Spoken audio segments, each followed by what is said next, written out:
Keanekaragaman hayati.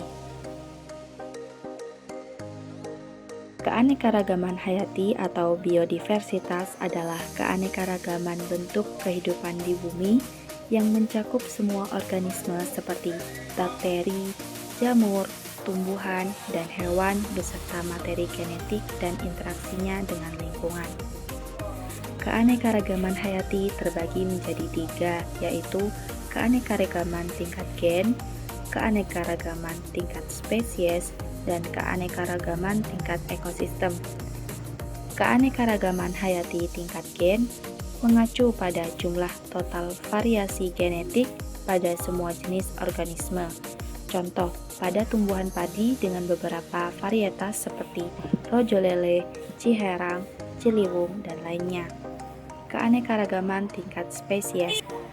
Keanekaragaman hayati tingkat spesies merupakan perbedaan yang terdapat pada komunitas atau kelompok spesies berbeda yang hidup di suatu tempat. Contoh keanekaragaman tingkat genus yaitu genus citrus pada jeruk bali, jeruk nipis, dan lainnya. Keanekaragaman tingkat ekosistem.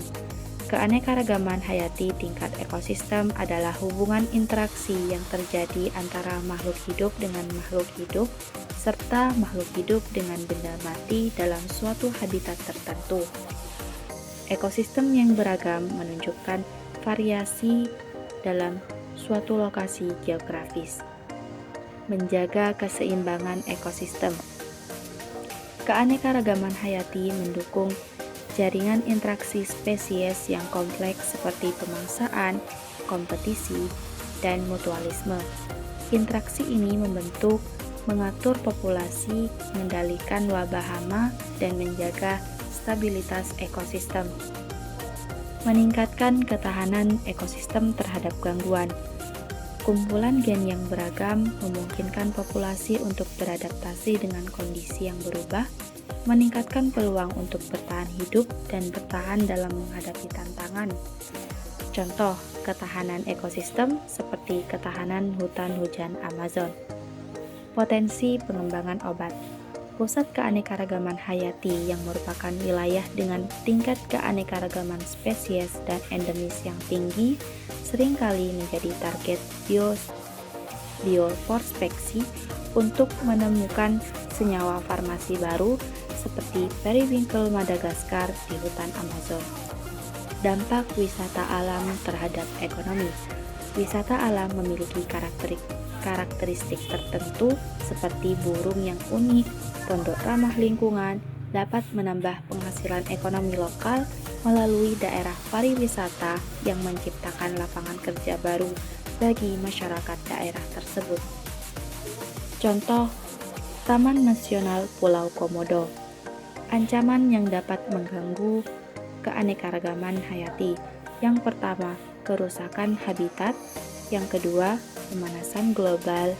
Yang ketiga, eksploitasi yang berlebihan. Yang keempat, pencemaran lingkungan. Dan yang kelima, datangnya spesies asing. Upaya perlindungan keanekaragaman hayati. Yang pertama, pembuatan cagar alam yang merupakan bagian dari kawasan suaka alam. Kedua, Taman Nasional, yaitu sebuah kawasan pelestarian alam dengan ekosistem asli.